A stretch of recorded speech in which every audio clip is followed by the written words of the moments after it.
안녕하십니까, 비스펙스 블록체인입니다. 저희 회원님들께서는 비트코인의 중요성에 대해 아시겠지만 대부분 아직 비트코인 투자하는 것이 불안하고 확신이 없기 때문에 비트코인 투자를 생각만 하고 실행으로 옮기지 못하는 분들이 많을 겁니다. 그래서 오늘은 도대체 비트코인이 무엇인지, 왜 비트코인에 투자를 해야 하는지에 대해 설명을 해드리겠습니다. 비트코인이란 사토시 나카모토라는 개인인지 단체인지조차 모르는 사람이 2009년 최초로 발행한 암호화폐입니다. 그리고 암호화폐란 디지털 화폐의 한 종류로서 암호를 이용해서 새로운 돈을 생성하고 거래를 진행하는 화폐를 뜻합니다. 또한 비트코인은 이용자들이 거래 장부를 10분마다 최신화하여 블록으로 여러 컴퓨터에 저장하는 최초의 블록체인 기술을 접목시킨 화폐이기도 하죠. 다수의 컴퓨터가 직접 블록체인 관리에 참여하고 모든 결제를 추적하기 때문에 거래 장부를 조작하는 등의 해킹이 절대로 불가합니다. 행운의 달러라고 불리는 짐바브웨 100조 달러를 아십니까? 믿기 힘들겠지만 고작 계란을 3개 살 정도밖에 되지 않는 돈입니다. 이는 정부와 중앙은행에서 통화정책을 잘못 운영하여 벌어진 사태입니다. 화폐의 가치는 국가의 상황과 정책에 따라 상승할 수도 하락할 수도 있습니다. 이로 인해 피해를 입는 것은 모두 국민들의 몫이죠. 혹시라도 전쟁이나 테러가 일어난다면 당연히 나라의 화폐 가치는 엄청난 변동이 있을 겁니다. 하지만 비트코인은 위와 같은 상황들에는 전혀 통제를 받지 않습니다. 즉 탈중앙화된 시스템을 통해 이 모든 상황으로부터 독립된 화폐인 거죠. 또한 비트코인은 지구가 통째로 멸망하지 않는 한 거래에 참여했던 컴퓨터 단 한 대만 있다면 모든 거래 내역을 다시 되살릴 수 있습니다. 전 세계 비트코인 이용자들의 컴퓨터가 모두 사라지지 않는 한 내가 보유한 비트코인은 절대로 사라지지 않는 안전한 자산인 것이죠. 현재 세계적인 기업 스타벅스에서 비트코인 결제 시스템을 도입한다는 사실은 많이들 알고 계실 겁니다. 이 스타벅스뿐만 아니라 전 세계적으로 많은 기업들이 암호화폐 결제를 도입하고 있는 이유가 무엇인지는 시청자 여러분들이 곰곰이 잘 생각해 보시길 바랍니다. 이 외에도 비트코인에 대해 말씀드릴 부분이 너무나도 많지만 기회가 된다면 따로 이 내용을 다뤄보도록 하겠습니다.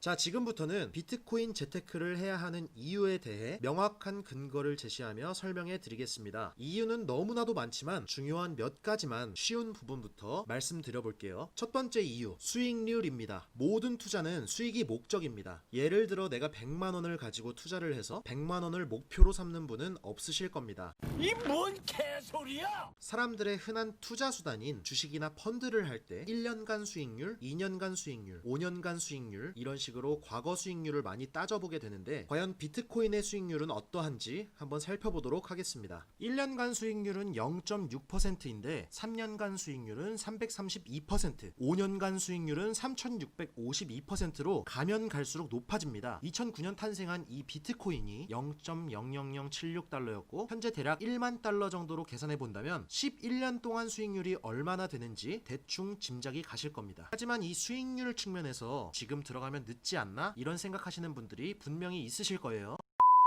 자, 그럼 두 번째 이유, 시가총액의 성장 가능성입니다. 비트코인은 디지털 금이라는 말이 있습니다. 실제 전 세계 금의 시가총액을 따져보면 약 10조 달러 정도 됩니다. 그런데 2004년쯤엔 2조에서 3조 달러 사이였습니다. 16년이라는 길다면 길고 짧다면 짧은 시간 동안 무려 4배나 증가되었습니다. 금 같은 경우 이렇게 성장할 수 있었던 가장 큰 이유 중에 하나는 금 ETF가 2004년 처음 등장하게 되면서 금에 투자하기가 굉장히 쉬워졌기 때문입니다. 가치저장 수단으로서 주식이나 채권, 부동산 등등에 넣어뒀던 돈들이 금 쪽으로 몰리기 시작한 거죠. 사실 ETF가 상징하는 것은 금융상품화가 됐을 때 그 자산에 직접 투자하는 것이 아닌 증권사나 운용사 같이 일반 투자자들이 흔히 접할 수 있는 금융사를 통해 투자를 할 수 있는 접근성이 높아진 것인데, 이처럼 비트코인이 제도권 안으로 들어오느냐 마느냐, 이게 또 하나의 성장 포인트가 되는 것입니다. 현재 미국과 한국 등등 전 세계적으로 암호화폐를 제도화하기 위해 많은 노력을 하고 있는 상황입니다. 좀 전에 스타벅스 및 전 세계적인 기업들이 비트코인 결제 시스템을 도입 중에 있다고 말씀드렸죠. 현재 경제의 흐름을 보면 전 세계적으로 비트코인 제도화에 대한 인식이 어떠한지 짐작해 볼 수 있습니다. 만약 비트코인이 제도화되어 한국뿐만이 아니라 전 세계 자산의 일부가 비트코인으로 넘어오게 된다면 시가총액이 어떻게 될지 계산해 보았습니다. 이건 개인적인 계산이므로 정확한 수치는 아니지만 숫자를 통해 보여드리는 것이 더욱 쉽게 이해하실 수 있으므로 한번 수치로 보여드릴게요. 예를 들어 현재 금의 시가총액의 2%가 비트코인으로 넘어온다면 1비트코인 가격이 16,000달러 정도가 됩니다. 하나로 약 1,800만원 정도 되겠죠. 그리고 세계 주식의 2%가 넘어온다면 가격은 81,000달러, 약 9천만원 정도 될 겁니다. 그리고 세계 통화량의 2%가 넘어온다면 1비트코인의 가격은 무려 10만 달러 가량 될 겁니다. 이게 말도 안 된다고 생각하시겠지만 현재 자산을 분배하여 투자하는 전 세계 부자들이 비트코인에 자신의 자산 1%를 투자하는 방식을 추구하고 있습니다. 이러한 추세로 봤을 때는 2%라는 숫자가 허무맹랑한 숫자는 아니라는 걸 알 수 있습니다. 비트코인의 시가총액의 성장 잠재력은 정말 굉장하다는 얘기죠.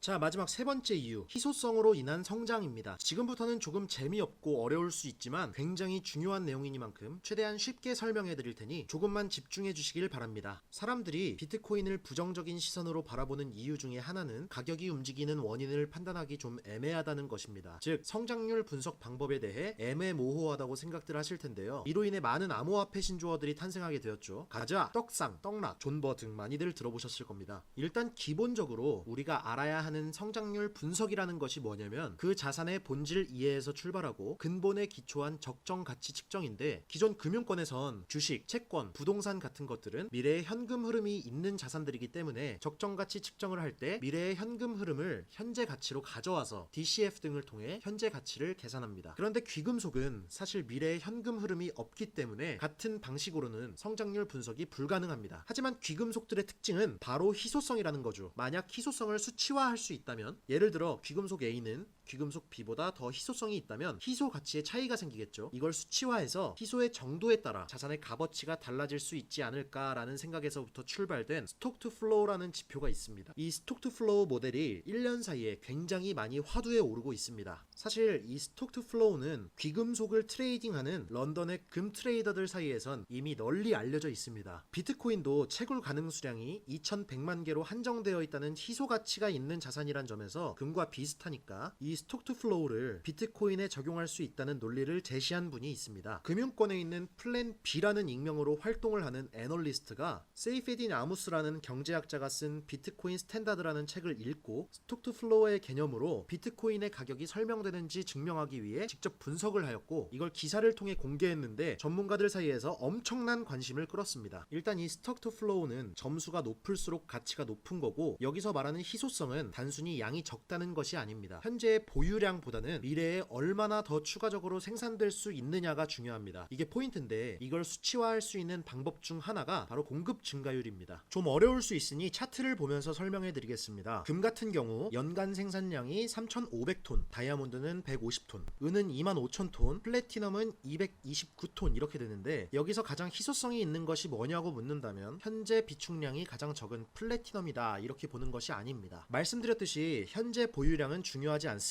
연간 생산량이 비축량 대비 얼마만큼 증가하고 있는가를 봐야 하는 것입니다. 이 플래티넘 같은 경우 현재 비축량 대비 생산량이 3배 정도나 됩니다. 금 같은 경우는 5,000년 동안 엄청나게 오랜 시간 동안 채굴이 되었기 때문에 채굴된 양이 굉장히 많습니다. 19만 톤이죠. 그러다 보니까 3,500톤이 상대적으로 약간 큰 숫자처럼 보이긴 하지만 비축량 대비 증가량은 크지 않은 거죠. 비율로 보면 1.8% 정도 증가하고 있고, 다이아몬드는 5.3%, 은은 35.2% 이렇게 증가되고 있습니다. 그렇기 때문에 위 네 가지 금속 중 가장 희소성이 높은 것은 금이다 라고 얘기할 수 있는 겁니다. 이번엔 디지털 금, 비트코인은 어떠한지 살펴보겠습니다. 작년 기준 반감기 이전인 2019년에 1년 동안 65만 7천 비트코인이 채굴되었습니다. 현재 보유하고 있는 건 1,800만 정도 되고요. 그럼 증가율이 3.6%가 되겠죠. 근데 이건 작년 얘기고 반감기가 5월에 지나갔기 때문에 채굴량이 줄었습니다. 그래서 올해는 1.8%, 그리고 다음 반감기 때는 0.9%, 이런 식으로 4년마다 계속 희소 가치가 올라가게 되는 겁니다. 이 희소성을 수치화한 스톡 투 플로우 비율이 높으면 높을수록 시가총액이 높다는 걸 플랜 B라는 사람이 증명을 한 거죠. 사람들이 귀금속이라는 희소 자산에 가치 저장 수단으로서의 엄청난 밸류를 두기 때문인 겁니다. 이 표를 보시면 나머지 귀금속들은 희소성과 시가총액이 알맞게 성장하고 있는데, 비트코인의 경우 이 오렌지색 점을 보면 밑에 있습니다. 이게 무슨 뜻이냐? 다른 귀금속 귀금속들은 스톡 투 플로우 수치에 맞게 시가총액이 증가하는 반면 비트코인의 경우 현재 시가총액이 상당히 저평가되고 있다고 볼 수 있는 겁니다. 그렇기 때문에 비트코인이라는 자산이 더욱 빛을 볼 가능성이 높다는 얘기입니다. 재차 말씀드리지만 비트코인의 스톡 투 플로우 점수는 반감기로 인해 계속 상승합니다. 과거부터 지금까지 그린 스톡 투 플로우 표를 보시면 알 수 있듯 스톡 투 플로우 점수가 올라갈수록 시가총액도 점점 커지고 있습니다. 물론 다른 귀금속들에 비해서는 저평가되어 있긴 하지만요. 앞으로 스톡 투 플로우 점수가 더욱 상승할 것이고 그럼 앞으로의 시가총액과 그에 따른 비트코인의 가격 상승이 어떠할지 대충 감이 오실 겁니다. 왜 비트코인의 미래 가치가 뛰어난지 이제 좀 이해가 가시나요? 비트코인 투자 아직 늦지 않았습니다. 저희 비스펙스 블록체인과 함께라면 어렵지 않습니다. 실제로 저희 회원님 중 0.1비트코인으로 1비트코인을 만든 사례가 있습니다. 이는 단순하게 1000%의 수익을 달성한 것이 아닙니다. 현재 비트코인의 가격이 한화 기준 1200만원 정도이지만 이 코인을 일부 필요하신 만큼만 현금화하시고 비트코인 보유량을 조금씩 늘려가며 나중에 비트코인의 성장에 따른 수익까지 계산한다면 어마어마한 수익을 이루신 겁니다. 저희는 다른 업체와 달리 달콤한 말로 회원님들을 현혹하여 함정에 빠뜨리는 회사가 아니란 것을 직접적인 수익을 통해 증명해 드리겠습니다. 기타 궁금하신 사항이나 저희의 도움이 필요하신 분들은 언제든 하단의 카카오톡 링크로 문의를 주신다면 성심성의껏 답변해 드리겠습니다. 이상 100번의 말보다는 수익으로 증명하는 비스펙스 블록체인이었습니다. 감사합니다.